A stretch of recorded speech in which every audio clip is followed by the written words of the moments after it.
So my name is Katie Petroli. I am the Director of Education here at the Nashville Parthenon. I'm delighted to see you all here today joining us. This is our final symposium from our summer series. And it's all thanks to Humanities Tennessee, which is an independent affiliate of the National Endowment for the Humanities. It's also sponsored by Centennial Park Conservancy and Metro Nashville Parks and Recreation. And this is all connected to an exhibit we have running now through September 26th about the Antikythera mechanism. I know some of you have come in to see it in person, so thank you for doing that. This is also your invitation to come on into the museum and see our exhibit all about this really fascinating underwater artifact and how it has inspired us to be thinking about underwater excavations and archaeology all summer long. So the other two that we have done are up on YouTube. You can head to youtube.com/Nashville Parthenon to learn about some interpretations of underwater discoveries and also hear from the conservator of the National Archaeological Museum in Athens, Greece, where she showed some amazing behind the scenes photos of some of the artifacts from the Antikythera Shipwreck. So our symposia are always free and open to the public. So you are also welcome to join our next one, which will be in the fall. It'll be September 23rd, sponsored by the Archaeological Institute of America Nashville Society. It'll be kind of connected to underwater things. It'll be about fish and fish eating practices in archaic Greek Sicily with Dr. Davide Chanasi. So we're really excited for that one. We have links available, so I can send out all that information after this symposium. Our goal here today is to increase our knowledge about archaeology and the ancient world. So I'm really excited to be hearing from our expert, but that also means that if you have questions, we would love to answer them. We would love to hear your questions via the Q&A function, which is at the bottom of your screen, or the chat function as well. We will have time dedicated to answer any and all things about archaeology in the ancient world after our presentation today. As I've mentioned, I will be in touch to share a recording of this talk. I will also include in that email a very short and pain-free survey to ask you about your experience during the program today. We are always looking to improve our educational offerings and collect some data for grant reporting purposes so that we can show Humanities Tennessee, the Centennial Park Conservancy, Metro Parks and Recreation, the impact of our programming. So I appreciate you in advance for filling out that very short and sweet survey that we will be sending out to you. So let's get started with an introduction of our speaker today, Dr. Ann Deray. She was a lecturer in the Archaeology Center at Stanford University and serves as the editorial assistant for the American Journal of Archaeology. She received her PhD in classics from Stanford University, and she has one of the most interesting dissertation topics I have ever heard. So I was just going to read the title, and I want to make sure I get it exactly right, but it's fascinating. The Idea of Greek Prehistory, Archaeological Knowledge Production and the Making of Early Greece, circa 1950 to 1980. So she has spent her career studying how archaeology and archaeologists were working in the past to better understand not only ancient times, but how we know what we know about archaeology from the middle of the 20th century. She's been awarded various fellowships and awards for her work, and she has presented at academic conferences and workshops. She's organized conferences. Some of those I've had the pleasure of seeing her at, including at the AIA meetings every year, if not most years. And she has extensive archaeological fieldwork experience, and including supervising excavations and doing the actual dig work. But I'm just going to read you a list of some of these places, and I'm sure we can ask Dr. Duray to elaborate. She's worked at Mount Lycaon. She's worked on Naxos, at Corinth, at Mothi, at Azoria, at Marxim, some that I'm not even familiar with, at the Athenian Agora, and at Mitru. And I personally know Dr. Duray from work at the Athenian Agora and at Corinth Excavations. So I'm really delighted today to be introducing her to you all, one of the brightest young minds in archaeology. So thank you, Dr. Duray. Please feel free to get started. Thank you so much for the introduction, Katie, which, yeah, is, I feel like, the grandest introduction I've ever gotten. But I'm so excited to be here and that Katie invited me. Let me go ahead and share my screen. Yes, so I am here to talk about underwater archaeology. And as Katie mentioned, I have extensive fieldwork experience, but actually mostly on land. However, I have been on a underwater excavation and I did extensive diving training to prepare for that. So that's one of the things I'll talk about. And I feel like I'm especially equipped to talk about is some of the differences and the kind of preparation that's involved that's different for underwater archaeology, as well as the conditions and so on. And as Katie also alluded to, one of my other interests is the history of archaeology. So I'm going to start off fittingly with the history of underwater archaeology, which is actually super fascinating.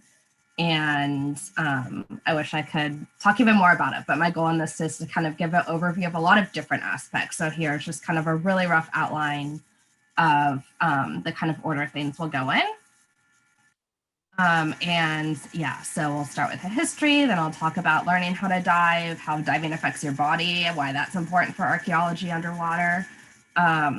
Just really basics of like differences between land and water excavation and similarities.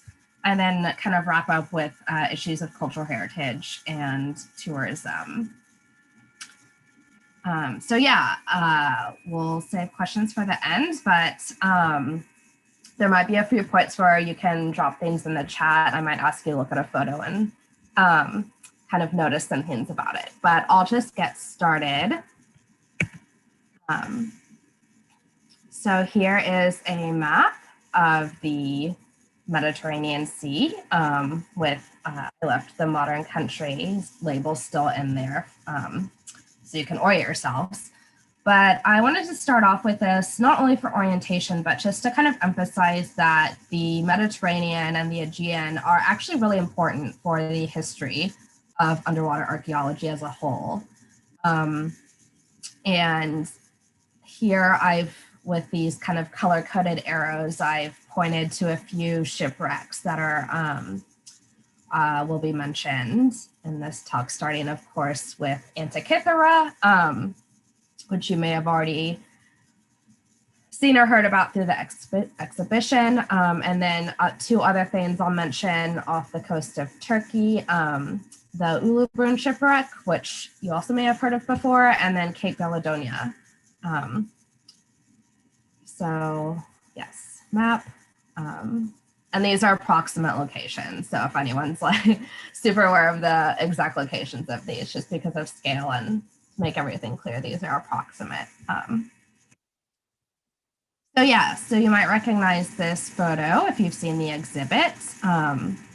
This is a photo of a kind of old-fashioned, the type of diving suit that sponge divers wore. And a kind of running theme of underwater archaeology in the Mediterranean is sponge divers, who are often the people, both in the early 20th century and then later, who discover these shipwrecks because of their activity. And then they kind of go and tell others, and the kind of salvage or excavation happens. So this is what happened for the Antikythera Wreck.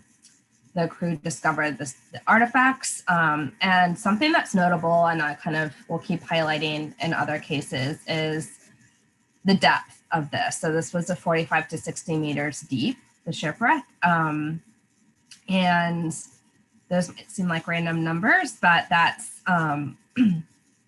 very deep, as will become more clear maybe when we talk about actually learning to dive. And so there's obviously an element of danger and expertise needed to dive to this type of depth. As you may have read in the exhibition, one of the sponge divers actually died of decompression sickness from this dive. But the Antikythera Wreck is important because not only because of the materials found on it, but because it was kind of the first underwater shipwreck that was supervised by someone who had archaeological training. It was not a modern excavation by any sort of, like modern standard. That doesn't happen until later in underwater archaeology, even though it was starting to happen on land around this time. But it was seen by Valerius Stice, who was associated with the National Archaeological Museum in Athens and studied the artifacts afterwards. So the history of underwater archaeology after this is also very much tied to the kind of history of scuba diving. And this really takes off a few decades later in 1943 with the invention of the aqua lung, which is the first open circuit self-contained underwater breathing apparatus. And so I've highlighted the letters there so you kind of see where the word scuba comes from. So open circuit just means it's on-demand air. You have this device on you, an aqua lung, and you breathe air when you want air. There's not like a hose attached to it that goes to the surface or anything like that. And that's just completely revolutionized the possibilities that were open for diving, especially commercial diving, so non-military, basically. And this device was invented by Jacques Cousteau and Emile Gagnon, but there were different people involved, and there had been different kind of iterations of certain elements that had been invented prior. This didn't just come out of thin air, but this was a huge kind of benchmark for the history of both recreational scuba diving as well as underwater archaeology. So now I'm going to talk about one of my favorite things, which is history of women in archaeology. So women actually played a pretty important role as well. And one of these women in particular is named Honor Frost.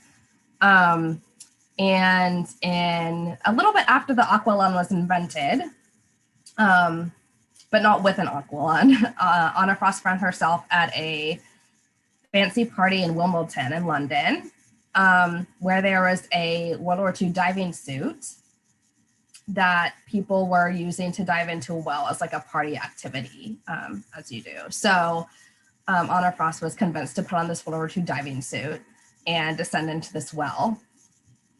And that was kind of, as she recounts herself, the kind of moment she really just fell in love with being underwater. And so she calls it her baptism took place in a well. She talked about it in her memoir. So again, this was not an aqua lung, but it was shortly after that she decided she wanted to learn how to dive with an aqua lung. So several years later, she found herself in the south of France and found the then famous diving club at Caen and convinced some of the people who were kind of associated with Jacques Cousteau to teach her how to dive. So she spent some years doing that. Then in 1957, she accompanied Kathleen Kenyon to her last season at Jericho. And this was important because Kathleen Kenyon was also a very significant figure in the kind of development of rigorous archaeological methodology and recording practices.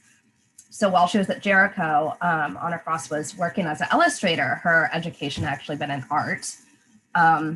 But she kind of observed firsthand these recording practices and the importance of them. So then a couple of years later, she was still kind of just looking around for shipwrecks, and she goes to the south coast of Turkey, where she met a kind of amateur archaeologist and photojournalist named Peter Throckmorton, who showed her material from a wreck discovered by a sponge diver named Kamal Aras.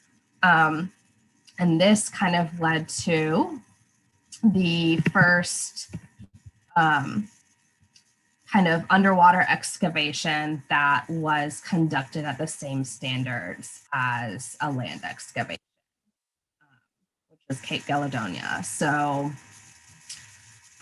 once Honor Frost saw and drew some of the things Peter Throckmorton had shown her, they decided they really needed to put a team together to excavate this. So they reached out to various contacts they both had. And Peter Throckmorton in particular reached out to the University of Pennsylvania Museum. And that is how a then graduate student at the time, George Bass, became involved. You might know George Bass is one of the big names associated with underwater archaeology. And actually he's still a graduate student at the time, and then had to like learn to dive at the local YMCA to go direct this project. But they completed excavation of this, and it was the first shipwreck that was completely excavated and also conducted by the same kind of standards that Honor Frost, had kind of seen at Jericho and thought should be applied to a underwater excavation. So those are just some images I took from one of the initial reports from the later 60s. And I like this one because it shows the captain, the sponge diver, Kamal Aras, in his kind of diving, old-fashioned sponge diving costume, right next to the diver with the aqualung device. And then here on the left, other side, you'll see this kind of tube. I'll talk about this in a little bit, that they're using to kind of excavate. So this is actually an airlift, which we'll talk more about in a bit, but some of these early excavation photos. So again, we see the Mediterranean and Cape Galedonia off the coast of Turkey playing an important role in kind of being a benchmark for underwater archaeology standards. Okay, so I mentioned, George Bass just like went and learned to dive to go on this project and made it sound like kind of a casual thing. And it's not. So one of the things I, having my own experience of being primarily a land archaeologist and then kind of deciding I wanted to go on an underwater project, and then being told, okay, you need to go through all these steps and learn how to dive and be skill level.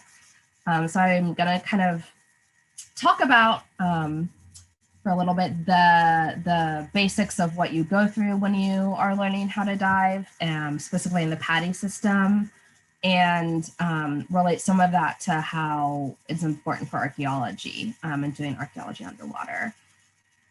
So one of the things that's kind of also important to know is that there's different levels of diver certification. And if you, just want to be able to scuba dive to like go on vacation and see cool reefs and so on, the vast majority of people who learn how to dive, you only actually need an open water certification. That's kind of the basic level. And it's still involved to go through, but it's, you don't need extra levels. For archaeology, often you do, both because of the skill level you need and because of the depth. So the project I learned to dive for is called the Marxim Maritime Heritage Project. It was run out of Stanford and the Soprintendenza del Mare in Sicily. And so I'm not going to talk about it a ton here because I just wanted, to be able to do more of an overview. But there's more places you can read about it, including they've just published their first kind of overall field report in the AJA, which is open access. So later on, I'll compile a list of some of these links I have in this slideshow, and Katie will be able to pass it along so you can read more about that project. It's a late antique shipwreck with a kind of cargo from a church. But anyway, we had to go through a certain level of diving, even though the site was not that deep. The site was about 8 to 10 meters. But, as you saw, some of these other shipwrecks like Antikythera, if you're at 45 meters, you need more than basic training. So you sometimes for these projects, you need something called scientific diver training, which is even more involved. You have to log, a certain number of dives and do all these other kind of training dives. But I'm just going to talk about the PADI basic and advanced open water, which is what I did. So PADI stands for Professional Association of Diving Instructors. So the open water training involves you take a course. You have a booklet and kind of go through it. I think now you can do it online. I have a screenshot here of if you go to the PADI website and like look for the courses, this is what you see. And this is like one of the elements. The reason I included this screenshot is because one of the things I wanted to, I think should be highlighted about diving and underwater archaeology is there's several accessibility issues, and one of them is cost. And so you can see here, this costs almost $200 just for the course. That's not including all the other stuff, you need. So I was lucky enough to have a little bit of this covered from my institution when I was doing it, but it was like not a hobby I would have been able to afford doing, on a graduate student stipend if I wanted to just like keep diving in California for fun. It's expensive to do the courses. It's expensive to rent and buy the equipment and so on.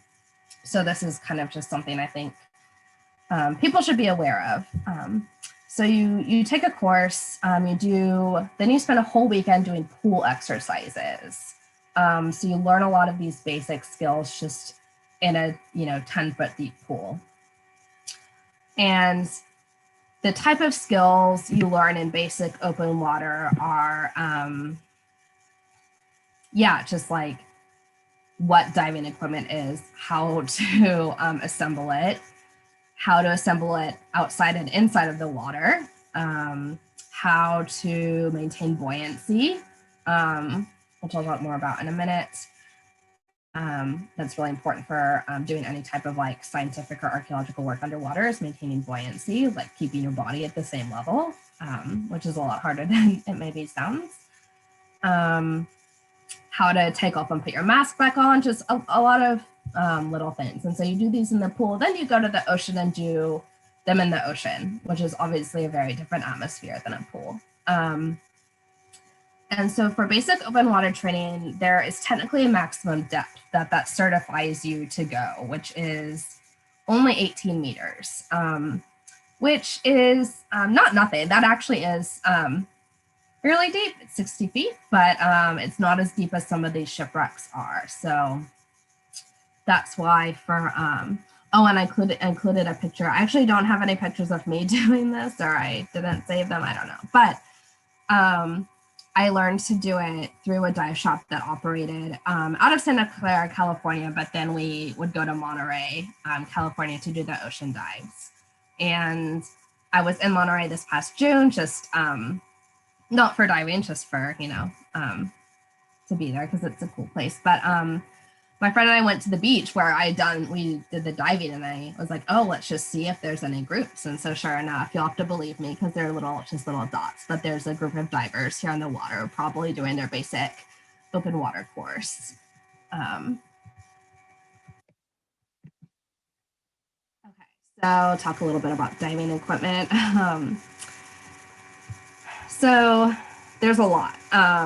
There's a lot that goes on your body in order to, support yourself underwater and be able to kind of move and breathe and do things. And all of this, as I mentioned before, is expensive because as you can imagine, you don't want to kind of like skimp on quality for these type things. And it's fairly involved learning what everything does and how to kind of manage it. So I just kind of listed a bunch of equipment here. So mask and snorkel, fins, wetsuit, or dry suit. Dry suits are if you're in very cold water. They're kind of like this suit that seals out the water that you put over something else. A BCD vest stands for buoyancy controller compensator device. Gloves, weights, dive light, other accessories. So all of this. Some you buy yourself, some you can rent. Obviously people who are diving all the time every weekend probably own more of their own stuff. I kind of rented mine when I did it, but I wanted to put a picture here just of what a BCD vest looks like. So this is the main thing that,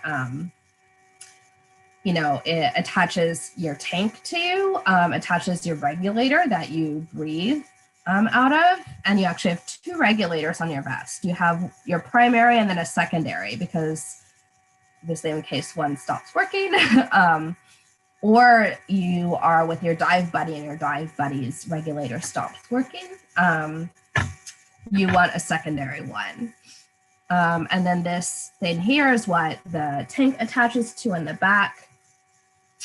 This is a depth gauge, so you can see how deep you are. Because obviously you, especially in low visibility conditions, it's really easy to completely lose track of, you know, how far you, how deep you've gone. So it's really important, obviously, to be cognizant of that. And then the vest itself is actually really important because the vest is one of the ways you keep yourself buoyant. That is kind of staying at a settled location, not either rapidly ascending or rapidly descending, neither of which are good. So the vest actually has air in it as well. So you can pump air into your vest and release air from your vest. And you do that using this. So one of the hardest things, I think, getting used to learning how to dive, for me at least, was not getting over being in the water. That was like not super disorienting. It was just kind of learning all the different ways to keep yourself buoyant because you use the vest that you put air in and release out air, but you also use your lungs and you have to kind of really regulate your breathing. And this is one of the things that new divers have the hardest time with. It was definitely true of my experiences, because if you get stressed or anything, your breathing kind of accelerates and you use more air. And so kind of really moderating your breathing where you're not using a lot of air, and also, you know, being able to keep your body level are kind of skills that are really important and kind of difficult to get the hang of. So here I included an action shot of, this is not an excavation, this was just a boat dive I went on for fun in Greece in 2015. And here I'm demonstrating the big step method of getting into the water, where you take a big step off the boat. And yeah, you can see how you hold your mask and the regulator. You start breathing out of your regulator before you get in the water. That's really important. So they don't, you know, fly off when you make impact. And then you have all your stuff already on you. So you can see here the tank attached to the vest. You can see the secondary regulator here. And then you can't see them on me, but here, this woman behind me, you can see this is a weight belt. So weights are one of the other things you use to keep yourself, to kind of manage your buoyancy. So weights are pretty important for helping you, the initial kind of sinking and descending. And how much weight you need depends a lot on the water conditions. So for example, diving in the Pacific versus diving in the Mediterranean. The Mediterranean has a very high salt content, especially the Aegean. So you actually are even more buoyant than you would be normally. So I needed more weight often to get the initial push downwards. So to go on this project, I actually also had to do advanced open water training. And advanced open water training is honestly kind of the more fun one. I mean, it sounds kind of scarier because it's advanced, but you do dives that actually all have their own kind of purpose. You're not just like going underwater and taking off your mask and putting it back on. You know, once you have all the basic skills set, you kind of do these different things. So depending on what your skills you're trying to hone are, you might need to do a little more coursework. And then you do 5 ocean dives. So basic open water is only 4, advanced is 5. The mandatory ones that kind of everyone has to do are underwater navigation and a deep dive. When I went, everyone also did 2 more of the same, which was a night dive and a boat dive, learning how to dive off a boat, which you just saw. And then I chose to do a skill called peak performance buoyancy because I knew I kind of wanted that skill to be able to do archaeology underwater, you know, to be able to like stay in the same place for like a period of time. So I'm just have 2 kind of graphics here. So this is just a random photo I found. It's not me, but this is peak performance buoyancy, you basically go through these, they make like an obstacle course at different heights of these kind of hula hoop looking things, and you have to swim through them and kind of rapidly adjust to be able to swim through the next one. So that's kind of how you do that skill in the advanced training. And then I have this kind of useful, maybe a little simplified, but useful color diagram, because one of the things that's important to be aware of underwater is color, light refraction and color change. And because of, different wavelengths of colors, different colors disappear. You stop seeing them more quickly. And the first one you stop seeing, as you can see, is red, and kind of redder hues. So this is one of the things that when I did the deep dive, we actually didn't go, I think we went 90 feet because of visibility conditions in Monterey. But apart from, feeling the water pressure and feeling what it's like to have to do kind of like a controlled descent, one of the things I want you to see is how you stop seeing colors. So they literally held up a color wheel and we're like, here are the colors you can't see anymore, which is kind of disorienting when you see, when you're underwater, you see all these blue and green hues and you kind of get used to it. When you see the actual color wheel in front of you and you realize you can't see certain colors anymore, it is disorienting. And so, yeah, just a little graphic here. And so one of the things that's important just for diving, learning how to dive, and also for understanding kind of the conditions of underwater archaeology is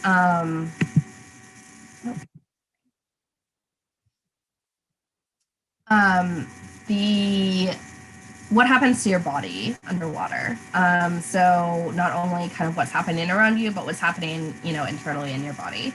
So to understand this, just basic.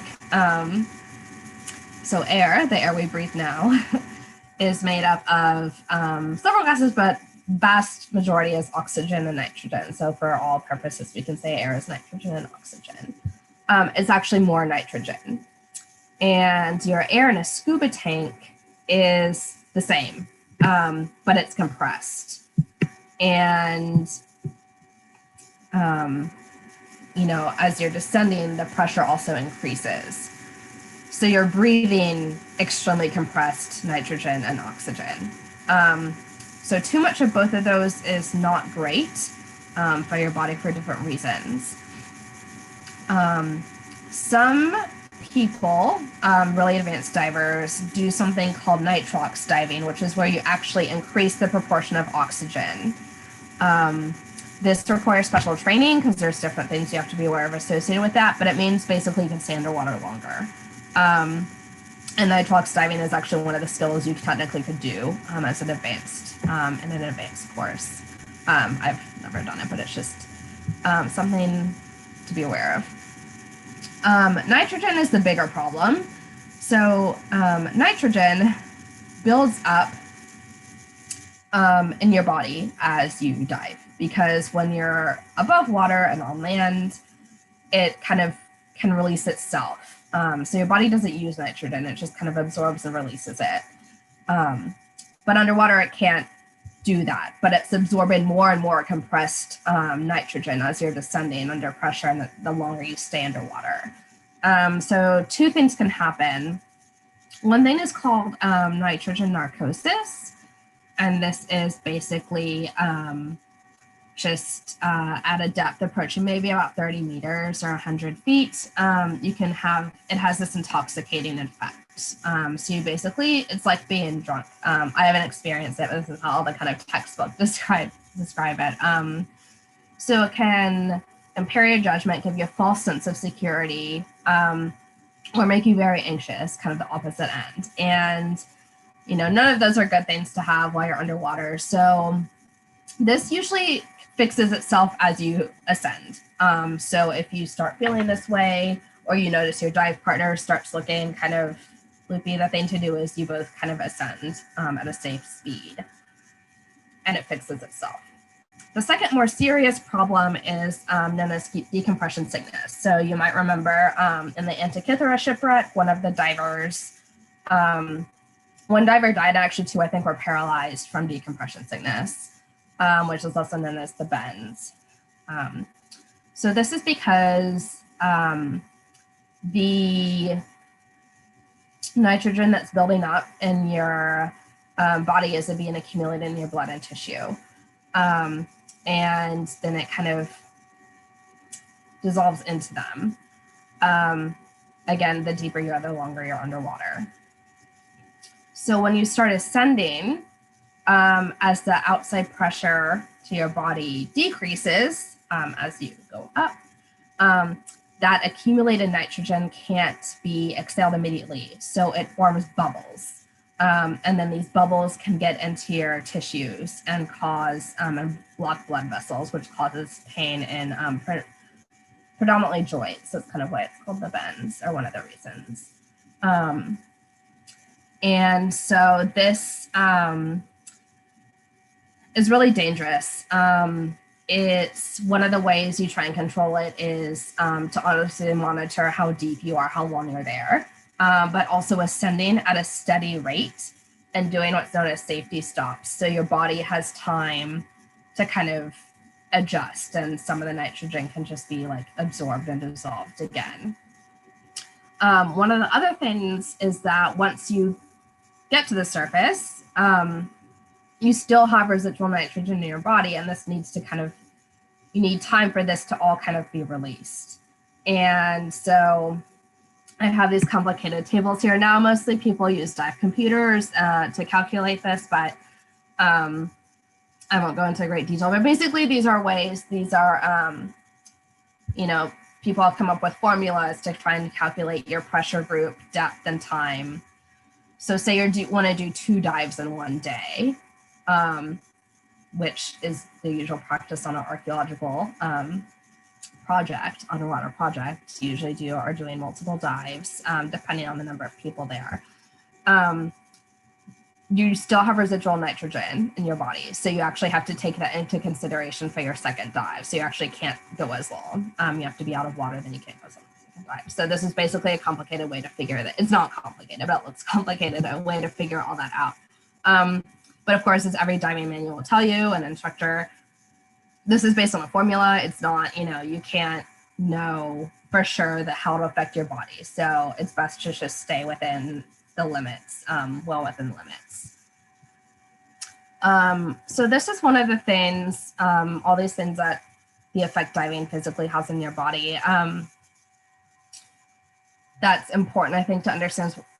Constitutes one of the big differences between land and underwater archaeology, because there's a time factor, right? You can't, if you're excavating a shipwreck that is 30 or 40 meters deep, you can't stay underwater for hours. You can only stay there for sometimes less than an hour, sometimes only minutes. In some of these extremely deep dives, like Antikythera and Ulubrun, which I'll talk about in a minute.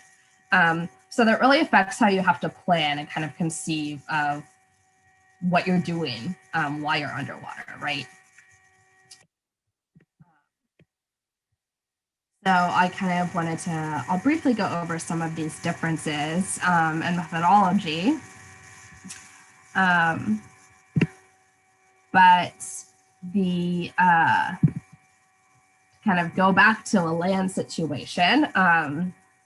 So this is just an image I took of, I believe, maybe from 2012, the Athenian Agora excavation where I used to work, as Katie mentioned.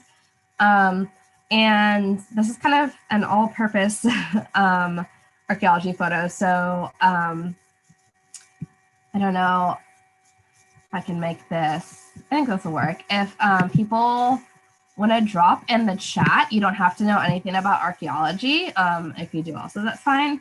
If you want to drop in the chat, just like things you see going on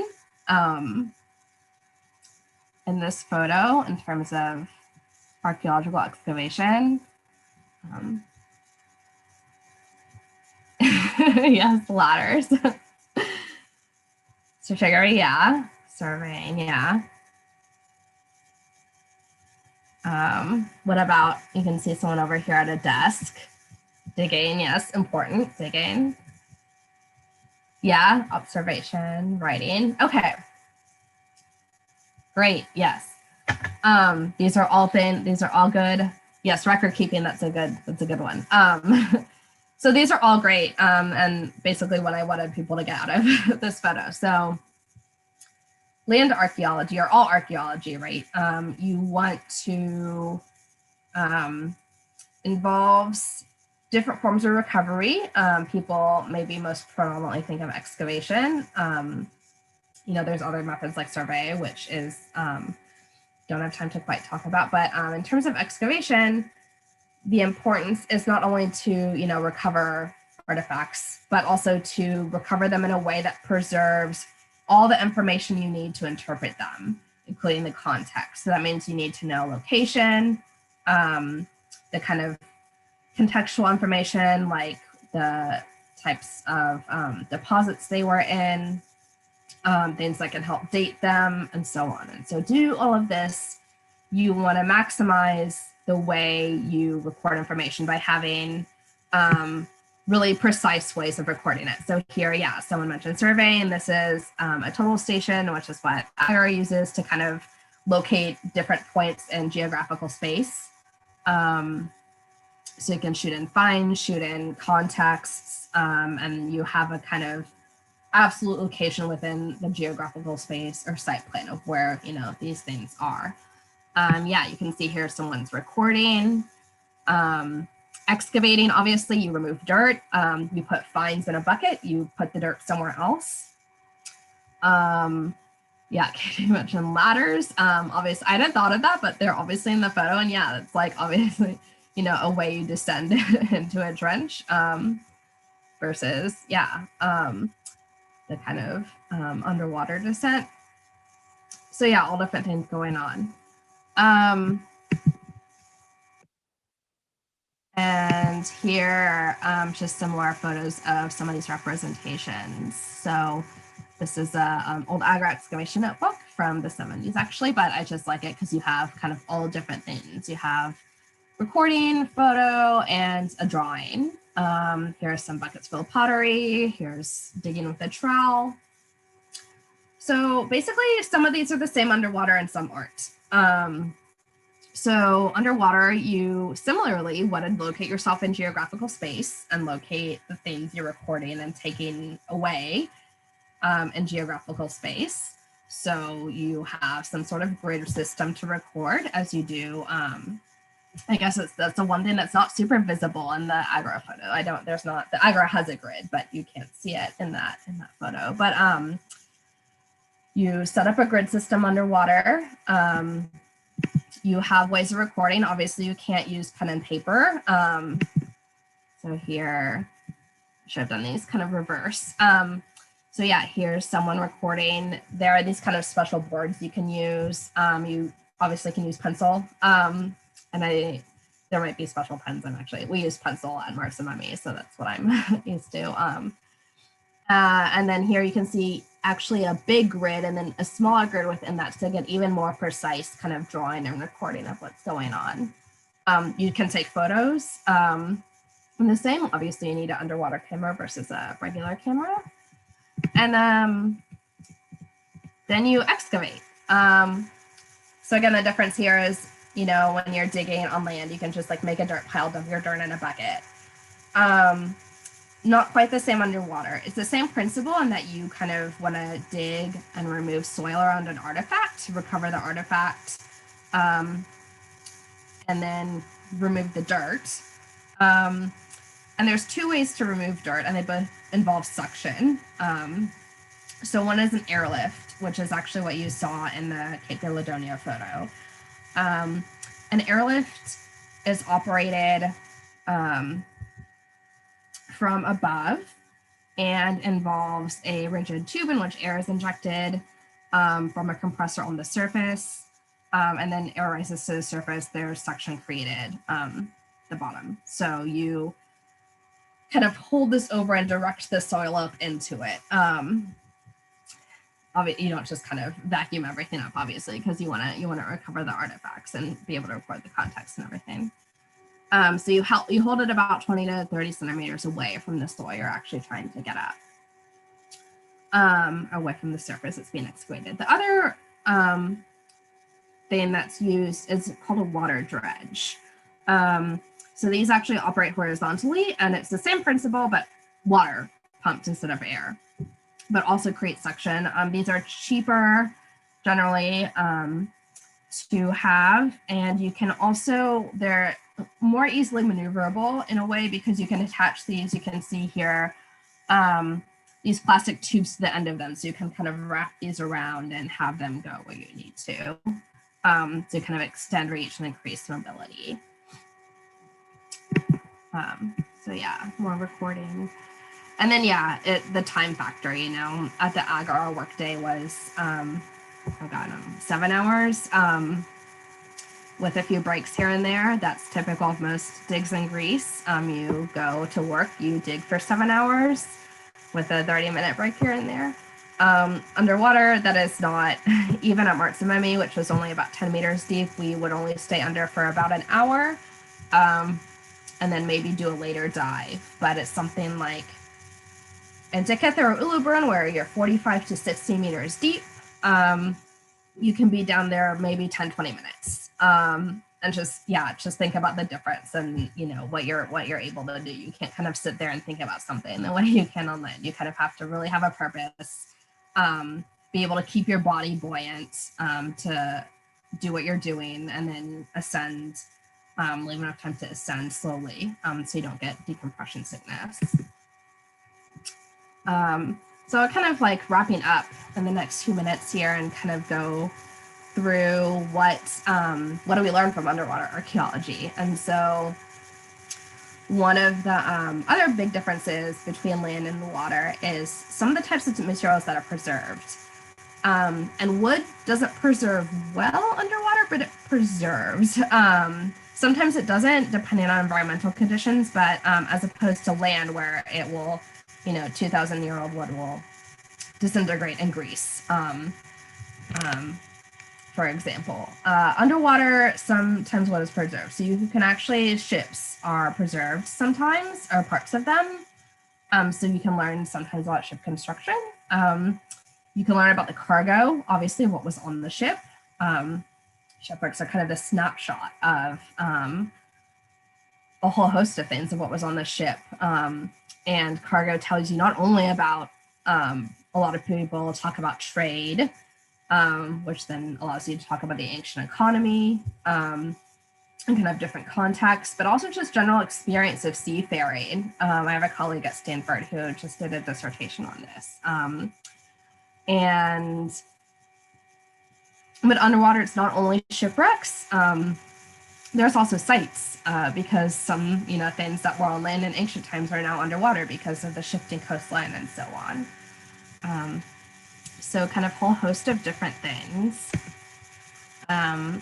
So I've mentioned Ulubrun a few times, just to have a visual here. So this is one of the most famous shipwrecks in the Mediterranean. And it's from the late Bronze Age, and it's was found off the coast of Turkey. If you remember that map, it was kind of right next to the Cape Galedonia one on the southern coast of Turkey. This was a massive trading ship, and you can see the kind of land here of all the finds. And it had stuff from like all over the Mediterranean and beyond the Mediterranean, even.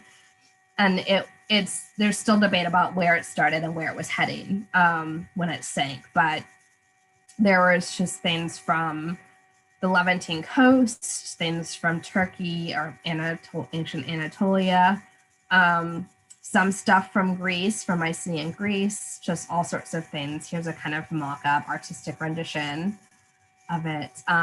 One of the things they found were these stone anchors. This is what they're kind of excavating here. And the Ulubrun kind of changed the landscape too in terms of how we talked about late Bronze Age trade as well. And so it's a really important discovery. It was discovered by a sponge diver yet again, and it was excavated by a team for actually 10 years because it was so big and so deep that it took them 10 years and over 22,000 dives to fully do everything.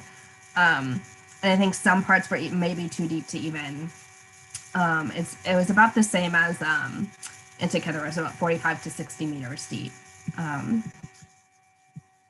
Then here's an example of a site. So this is actually my Zoom background also. I wanted to have a kind of Greek beach-themed, water-themed background.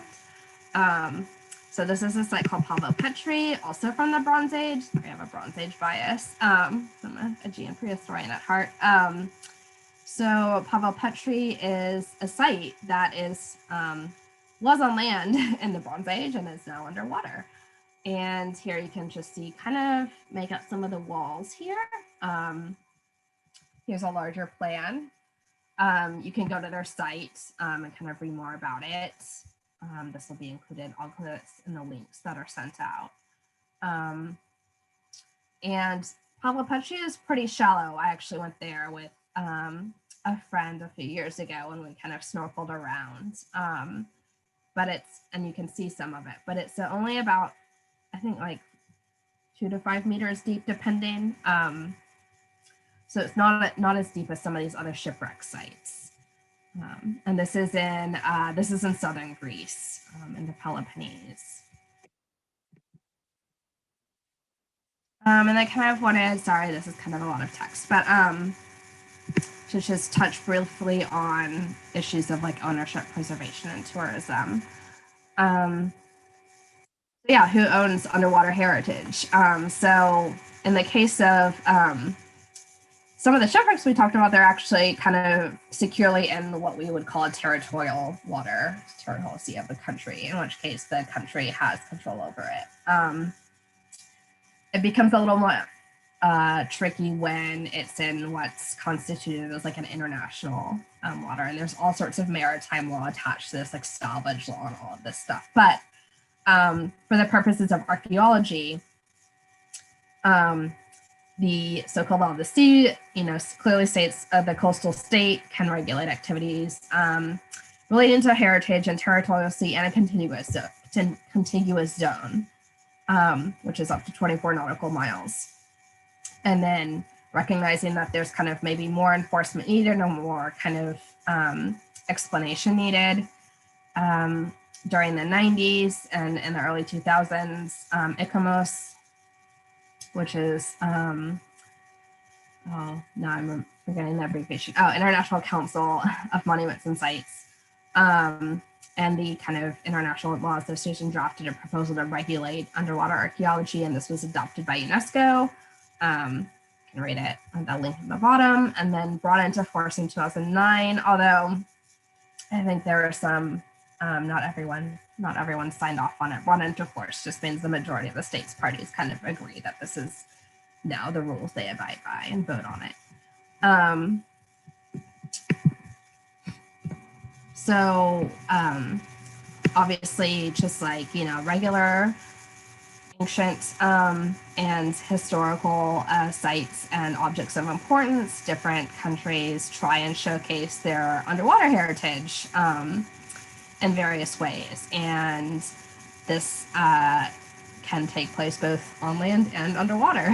So one of my favorite, we're leaving the Aegean and the Bronze Age, but one of my favorite museums is actually the Vasa Museum in Sweden. So this is a Swedish warship that sank in Stockholm Harbor in 1628. And it was salvaged in the late 50s and early 60s. And it was this whole operation. And so you can see this whole ship is preserved. They salvaged it from the harbor and then made this museum around it. And they preserved not only the ship, but kind of all the things that were on the ship. And they have all these different exhibits within the museum. You can kind of see here the cases and things. You can walk around and see the ship and then walk around and see and read about kind of life on the 17th century ship in Sweden or in the Baltic. So that's a really cool example of kind of how kind of maritime history has been showcased And then in Greece, actually, this is something that's kind of in development, is the idea of underwater museums.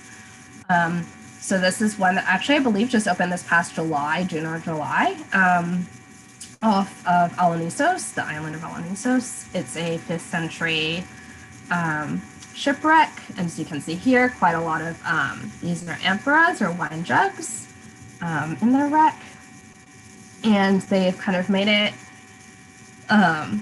I chose this kind of, apart from the great photo, I chose this kind of National Geographic framing because, of course, it's framed in terms of the Parthenon shipwreck. So it's kind of trying to invoke, invoke this very like the ideal of kind of Greek heritage. You think of the Parthenon, and they want to kind of invoke that in their shipwreck.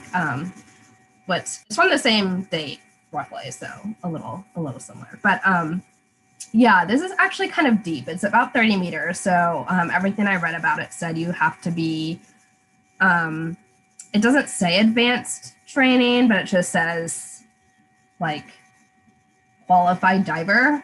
I would say I haven't tried to go yet, but I believe they also have people who kind of take you down there. So you might be able to go if you just have a regular certification, if you have someone with you, I'm not sure. But I think there are more of these in the works. I've read about through the years. So these type of using this kind of underwater heritage that's along the Greek coastline as kind of a tourist attraction. So yeah, I'll leave it off there. I know that was kind of a lot, but we can open it up to questions now. Yay, that's where I come back in. Thank you so much, Anne, for your lovely talk about all things underwater archaeology. If you're able to, you can stop sharing your screen so we can see you a little more up close. I know for me, it's always a good reminder to remember that archaeology and underwater archaeology is a serious business. It doesn't look like what they show in the movies and TV. So thank you so much. As Dr. Duray mentioned, if you do have any questions, take a couple moments and you can type them up in the chat, or you can use the Q&A function as well. I know we already have a couple coming in, so I will feed them to you just to make sure everybody can hear them, see them, or read them. So the first one is from Michael Lee, and he says, when you talk about shipwrecks, I thought it was a given that there are no wooden remains from the classical period. So perhaps that means no part of the actual ship. So what is the nature of a find, and how do divers recognize one? So I think that's thinking about, do you find those materials in the ship? Can you talk a little more about that? Yeah, so for a shipwreck, it depends on how the ship sank a little bit too, of like what you'll find on the floor, but usually things are pretty clustered together, and you'll see things, so like the last slide I had is kind of a typical one where you see a bunch of wine jars yeah, lined up. So pottery is always there, like on land, although maybe preserved actually in kind of fuller forms than we find on land. The project I went on, Marxim was, there was pottery, but there was also the kind of thing that gave it away as a shipwreck was all these marble architectural elements from pieces of basically these like parts of churches that were being shipped around the Mediterranean for towns to build their own churches. So it's like a church, build your own church kit, basically. And so those are kind of these, I didn't grab pictures of it because I didn't want to like step on anyone's toes by using them in this presentation. But if you go to read the article, which will be sent out in a link, there's a lot of great pictures of it, like full columns and capitals and things like that. Yeah, so it's things that are sculptures. The Antikythera Shipwreck famously had, these bronze sculptures. Bronze is preserved underwater. That's actually where we get a lot of bronze statuary in the ancient world from, because bronze that was just kind of around on land, people would take and melt down and reuse the bronze.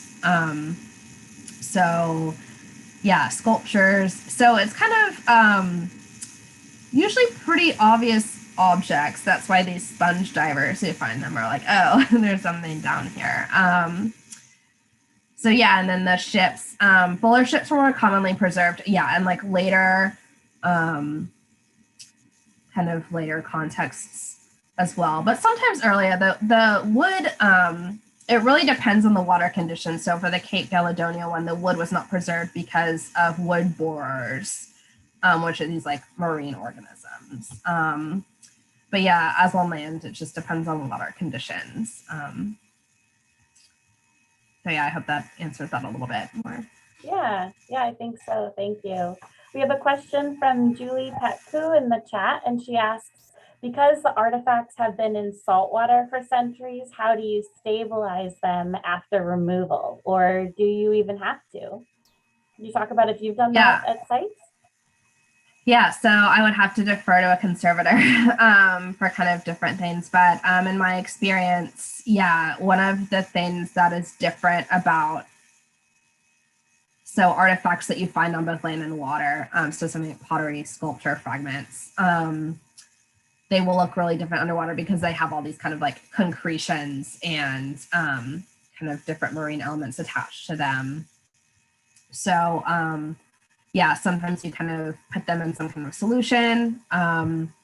There's a limited amount you can do also depending on the material. Like you don't want to end up damaging the material, but there's all different ways that conservators use to kind of stabilize and make things more kind of look like their normal original state, right, for kind of publication and museum presentation. So yeah, I'm not a chemistry expert, so I don't know all the kind of chemical components, but someone maybe in the audience knows more than I do about it. But yeah, you definitely have to, depending on the material, kind of stabilize and do some conservation on it. Yeah, and it's a whole specialized field. So that person probably isn't going to go underwater in the same way or the same depths. And it's also really right and dependent on the material, you know. So if your site is finding one material over another, your whole treatment is going to change. Yeah, thank you. Our next question is from Nicole Sarabia. What advice would you give to a rising high school senior that has a passion to pursue archaeology?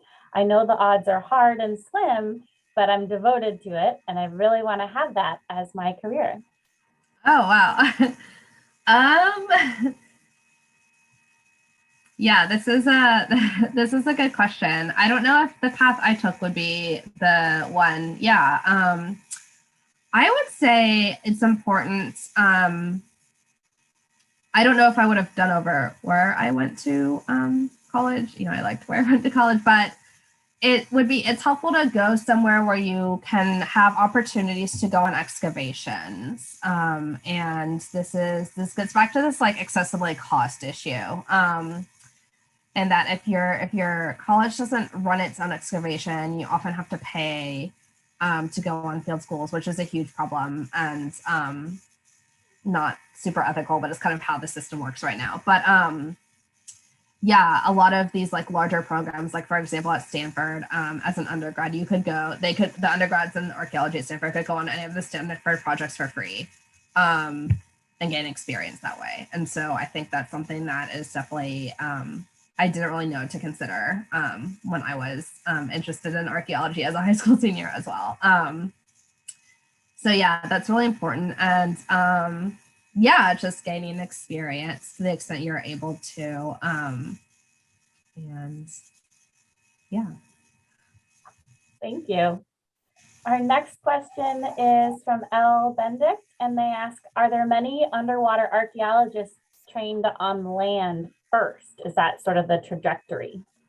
That's a question I don't really know. I think it's kind of context dependent. I mean, one of the things too about underwater archaeology, I talked about kind of just getting into diving being a bit of a ordeal. It makes the field a little more exclusive in that you kind of, yeah, have limited opportunity to do it. Like I would have never done it if my institution didn't have this project that I could have gone on, and I thought I want to try that. And I thought even if I hate underwater archaeology, which I didn't, but I was like, even if I hated it, I'll like know how to dive, right? But I wouldn't have gone out and done it myself, I guess. And I don't know. I think there's definitely a more specialized subset of underwater archaeologists, which I would not kind of count myself among. So like the people who excavated Ulubrun and people like that. So there's a specialized program in maritime archaeology at Texas A&M. So I know a lot of people in the underwater archaeology world go through there, at least for like a master's, to get training that way. And yeah, so I think, I don't know the actual statistics of people who kind of start out on land, but I would say probably like, yeah, generally become interested in archaeology by, I feel like land archaeology is kind of the thing more, that's more easy to get into in a way. They're not super easy either because of accessibility reasons. So yeah, that's a good question though. Yeah, I think most of the underwater archaeology folks I know from Greece have a background in land archaeology, but often now are so specialized that they do underwater projects only. So they're not, going back and forth between land and underwater because they are so specialized over the years. We have a question from Jack Swain who asks, are there any other underwater archaeological parks in the world similar to the one at the island Elonisos? Yeah. Yes, probably. I don't have necessarily a list off the top of my head. I thought I had read, now I can't remember the name. I thought I'd read something about another one in Greece, somewhere off the Peloponnese, but I don't know. Maybe that's not quite in the works yet.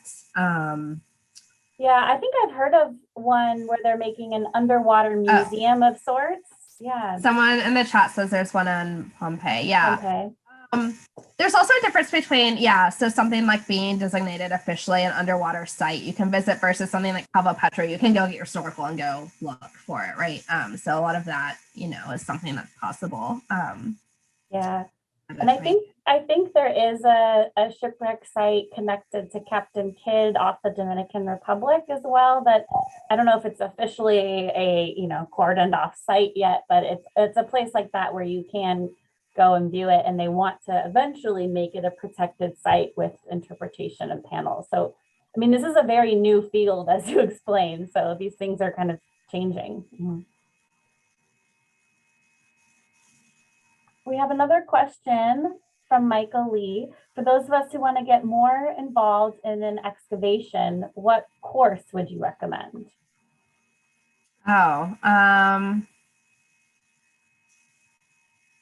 I don't know. It's I guess, it's hard to kind of give suggestion without kind of knowing more kind of geographical and whatever background. I mean, so there's kind of a whole subset of archaeology that's, kind of obviously through academia. I have friends who work for the Forest Service, which I believe has been deconvolved to go on in the US. But yeah, in terms of course, I don't know. Yeah, I think I've heard of, if you're enrolled at a university, a classics department, an archaeology department, even an anthropology department, often, even if you aren't enrolled, you can contact those folks, and there might be state organizations that have a call for volunteers occasionally to do a land field school type of volunteer project. But yeah, it really, like you said, depends on where you are and also what kind of topic you're interested in with archaeology, right?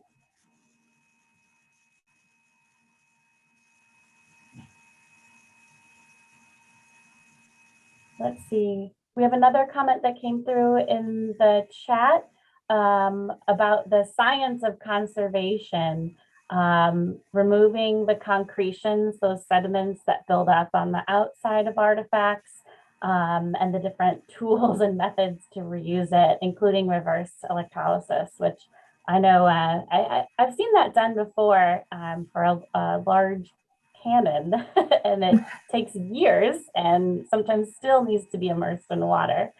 So yeah, that's a great comment. Thank you, Megan, for adding that in.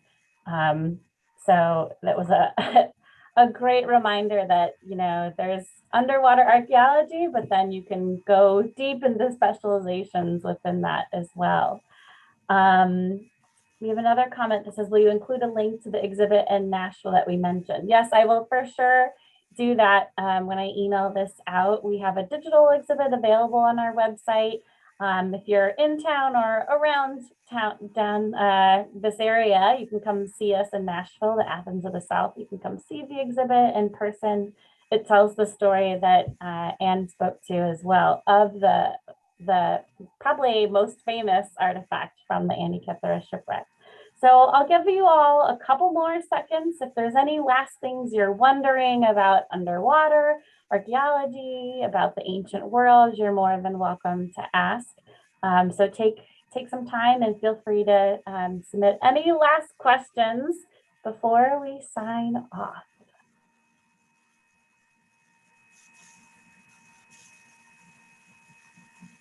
Here's one, Dr. Duray, where can we find published articles? Your published articles or ones you have forthcoming?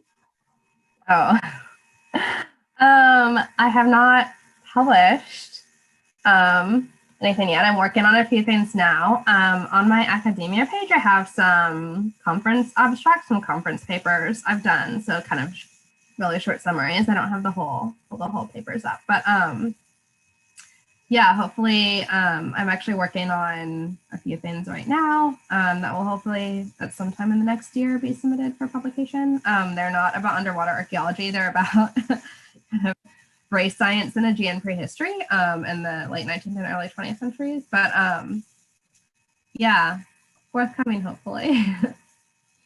Wonderful. That'll be a great thing we can all look forward to. How exciting. Oh, someone who's the actual, okay, yay, PhD instructor. We have one more question here. Can you speak about any unusual preservation conditions in the Black Sea? Oh man, I would imagine there are. I don't have kind of first any knowledge of that. But yeah, I know along with the Mediterranean, it's kind of an important kind of site for different underwater things. Yeah, that is incredible. I know nothing about the Black Sea, but it really has hit home that I had never thought about the difference between even training in the Pacific and then actually doing the work around the Mediterranean. I would say, yeah, it was very cold in the Pacific. And so it was a nice treat to then get to Sicily and Greece and places and be like, oh. Yeah. Well, that will conclude our symposium today. Thank you, everybody, for joining us, for watching, for listening, for asking questions to learn more about the ancient world. Thank you so much to Dr. Duray for joining us and sharing about her archaeological experiences and all things underwater archaeology. One last big thank you to our summer symposium sponsors, which includes Humanities Tennessee, Centennial Park Conservancy, Metro Nashville Parks and Recreation. We hope you've enjoyed all three symposia to help us learn more about the past. You're welcome to join us at our upcoming talk September 23rd. You'll get an email from me with one last thank you, a link to a survey, some of the links that Dr. Duray spoke about today, as well as a link to our digital exhibit. So thank you once again, everyone, for joining us today. We appreciate it. And hopefully you can get to some underwater sites in the future. Thanks again. Thanks for watching. Be sure to subscribe to our YouTube channel so you're the first to know about all the exciting things happening at the Nashville Parthenon.